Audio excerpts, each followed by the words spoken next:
Porque o Bolsonaro, ele fala muito nos debates do Auxílio Brasil, faz aquela comparação, né? O Auxílio Brasil, eu tô dando R$600 para a população, enquanto o Lula, na época dele, deu R$180. Mas existe uma diferença aqui, né? Qual é a diferença, essa diferença entre o Auxílio Brasil de R$600, porque se a gente parar para pensar, é bastante dinheiro, né? Pro governo estar dando para a população, em comparação aos R$180 que o Lula dava em média para a população na época. Até menos que isso. Quando a gente pega o Bolsa Família inicialmente, o pagamento era bem pequeno. Aí ele foi evoluindo ao longo do tempo porque vai acompanhando as necessidades da família, inflação, né, e assim por diante. Então vamos lá.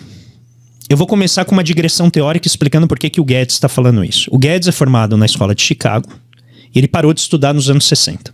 Foi ali que ele parou de estudar. Acho que a última vez que ele efetivamente estudou foi ali quando ele terminou o doutorado dele, início dos anos 70. E ele é um grande admirador de Milton Friedman. O Friedman tinha uma ideia que você tem que tirar o Estado da economia o máximo que você puder.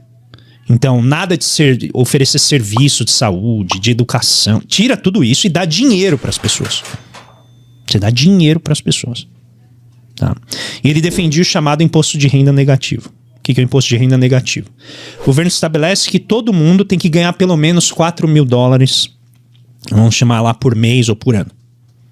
Se a pessoa ganha 2.000, o governo vai lá e preenche uma parte dessa diferença. Mas a pessoa tem que estar trabalhando. Tá? Então a pessoa conseguiu o trabalho, ela está abaixo daquele nível mínimo, o governo dá uma complementação de renda para ela e ela gasta com saúde, com educação, com tudo isso. Então essa é a visão que norteia o entendimento do Guedes. Por isso que ele diminui, está subfinanciando universidades, subfinanciando a educação, subfinanciando a saúde, porque a ideia é empurrar o máximo que ele puder para o setor privado. Tá? Foi isso com a privatização da Eletrobras e assim por diante. Então você tira o Estado em termos de prestação de serviço e complementa parcialmente, não totalmente. Então você ganha 30 bi vendendo empresa e tal, e você dá 10 bi a mais na forma de dinheiro. E a pessoa então vai comprar o serviço que antes o Estado prestava, agora o setor privado presta. Essa é a lógica do Guedes. Certo. Então, eu vou começar explicando o Auxílio Brasil e eu vou comparar com o Bolsa Família, que acho que vai ficar muito nítida a diferença de visão de política pública. Então, o Auxílio Brasil, ele entra alguns meses depois do fim chega a ser um mês, na verdade, do fim do Bolsa Família. Eles decretam a extinção do Bolsa Família e no mês seguinte inicia o Auxílio Brasil. O Auxílio Brasil dá dinheiro, e dá um dinheiro bem maior mesmo por conta da pressão que o governo sofreu no contexto da pandemia, para não dar apenas R$200, mas dar os R$600, porque o governo antes queria dar 50, aí depois subiu para 200, e aí o Congresso forçou a dar 600. E aí o Bolsonaro agora, nessa dupla persona dele, ele não sabe se ele é legislativo ou executivo, né? Então ele, não, fui eu que fiz, mas não foi o Congresso. E ainda sob a regência ali, a presidência do Maia, né? Muito bem. O governo então vai lá e dá dinheiro. Não mede quantas pessoas tem na família. Aí ele fala, 80% do dinheiro está indo para as mães de família. Sim, porque já são mães sem marido. Não é que o governo foi lá e identificou, olha, eu vou dar o dinheiro para a mulher. Não, isso é uma realidade que já está posta. São mães solteiras, chefes de família, que receberam esse dinheiro. Não teve nenhuma condicionalidade nisso. Depois, tem um monte de gente que está recebendo esse dinheiro, que agora é o quê? São os homens solteiros, que no contexto do Bolsa Família não recebiam isso. Tá? Então o dinheiro vai independente do número de pessoas que tem na família. Segundo, o dinheiro está colocado, não tem condicionalidade de colocar a criança na escola, não tem nada. Você dá o dinheiro para a pessoa e a pessoa vai consumir aquilo que ela quer. Então é excelente do ponto de vista, como a gente colocou na queda do consumo, eu como consumidor falo, fantástico, recebi R$600 a mais no meu orçamento. É excelente do ponto de vista do consumidor. Tá? Qual que é o problema disso em cima desses R$600? Ele é insuficiente, certo? Então a família precisaria muito mais do que R$600. Então o governo toma a decisão de colocar um crédito consignado nesse valor. O que é o crédito consignado? Entrou R$600 ali, eu posso pegar crédito em cima disso e quando vier os juros desse pagamento, ele desconta direto da minha conta. Numa população com uma carência enorme, que já sem o Auxílio Brasil está se endividando para pagar energia elétrica, para pagar combustível, para pagar gás, Imagina você colocar 600 a mais, você vai ampliar a possibilidade de endividamento. O governo não colocou teto nos juros disso.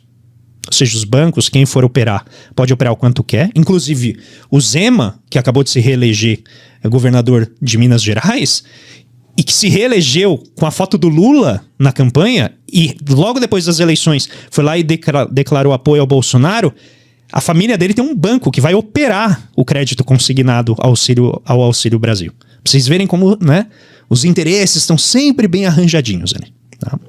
Muito bem, o governo faz isso. Qual que é o drama que está gerando para a família no futuro? Não está orçado para o ano que vem a manutenção desses R$600.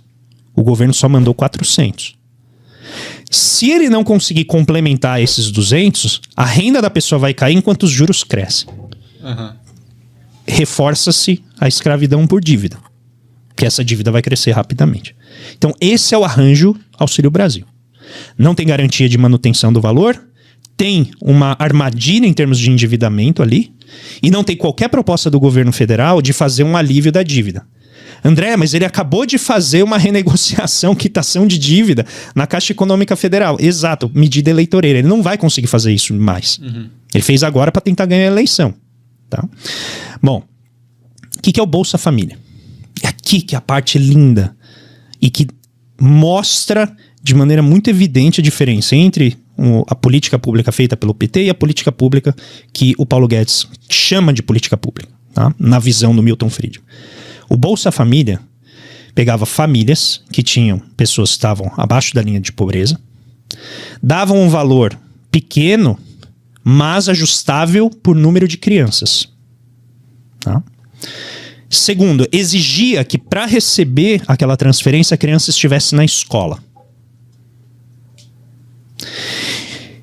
Só esse duplo, essa combinação já melhorava sistematicamente índices de saúde, que a criança comia melhor, estava na escola, melhorava escolaridade e aliviava para a mãe que podia ir trabalhar enquanto o filho estava na escola.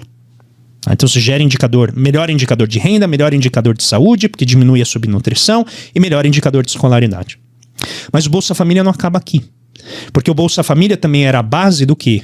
De estruturar toda a produção de alimentos via agricultura familiar para abastecer as escolas, que era o Programa Nacional de Aquisição de Alimentos. E aí tem o Programa Nacional de Aquisição de Alimentação Escolar. Então, as pequenas famílias produtoras de alimentos, que representam, a depender do produto, 70%, 80% do que a gente consome dentro do território nacional, não é o agronegócio, é a agricultura familiar, abastecia as escolas com alimento de qualidade. Não é só quantidade de alimento, mas é a qualidade do alimento. Então você melhorava indicadores de imunidade, indicadores de nutrição, indicadores inclusive do que? De renda real para a família, porque a família não tem que comprar alimento, porque a criança está recebendo alimento na escola. Com isso você tinha uma estrutura de crédito para ajudar o pequeno agricultor familiar a produzir isso, e o governo ia comprar, porque o drama do pequeno agricultor é se ele vai conseguir vender o produto. Você tem um programa que vai lá e compra isso e leva para a criança se alimentar na escola, olha o que você está produzindo em termos de benefício. Então, todos os dados que a gente vê a partir dessa estruturação desse programa nos governos do PT, eles não melhoram só indicador de renda. Não é só indicador de desigualdade, é indicador de cidadania. E, em geral, quem está, né, no topo aqui da distribuição de renda, olhando para isso, não entende como é importante. Tá? Então, esse conjunto de políticas está associado ao Bolsa Família. E adivinha o que tem acontecido com todos esses programas no governo Bolsonaro? Então, ou sendo desidratados, não recebendo dinheiro, ou foram, né, diretamente desativados. Um deles, que é muito importante, é o CONAB, que é lá o Conselho de Abastecimento, que é quem faz os estoques reguladores de alimentos. Então, quando o preço de um alimento está muito alto, por exemplo, arroz, milho, esse conselho ele vai lá e libera o recurso que está estocado e diminui o preço. A partir de 2015, quando a Dilma faz a reviravolta na política econômica dela, e chama o Levy e faz o programa de austeridade, que tem pequenas variações desde então até agora, sistematicamente esses estoques foram sendo, né, extintos, e hoje eles estão praticamente zerados. E para quem quiser ver isso, saiu no valor econômico, tá? Isso não saiu no site do Partido Comunista do Brasil. Saiu no valor econômico. Estoques reguladores zerados. Então, é todo esse conjunto de políticas que faz o que é o Bolsa Família. Alternativamente, a gente tem o Auxílio Brasil. Toma o dinheiro, gasta como você quer. Pegando a redução do ICMS sobre as escolas e o subfinanciamento que tende a acontecer por inércia no Brasil, adivinha o que está acontecendo? Os estados, municípios estão gastando com comida de pior qualidade. As famílias que não têm creche, não têm educação integral, não podem trabalhar o tanto quanto precisam. As crianças estão em casa, não têm dinheiro no contexto de baixo rendimento e inflação. O que elas estão fazendo? Substituindo por ultraprocessados. Por isso que os ultraprocessados na inflação estão mandando muito bem, porque eles são mais baratos. Então a família desloca para comer produto de baixa qualidade. Aí adivinha o que acontece daqui 5 anos? Aumento da obesidade, aumento de problemas de pressão, aumento de um monte de doença, que vai onerar a gente ali na frente. E esses indicadores vinham melhorando, pelo menos nas faixas afetadas pelo programa, já vinha há bastante tempo. E aí eu quero finalizar com isso. Ele era um programa de Estado. O Bolsa Família passou pelo governo Lula, passou pelo governo Dilma, passou pelo governo Temer e metade do governo Bolsonaro. Ou seja, ele não era essa compra de votos, esse voto de cabresto que o Bolsonaro fala. Porque ele não tinha em si, ele tinha uma cara de Estado. E agora o Bolsonaro, alegando que aquele era compra de voto, faz o quê? Cria um que compra voto efetivamente. Esse é o meu programa. E vai lá para tentar ganhar as eleições na cara dura. Então, para mim, há uma deterioração dramática nesse sentido. Professor, mas qual assim?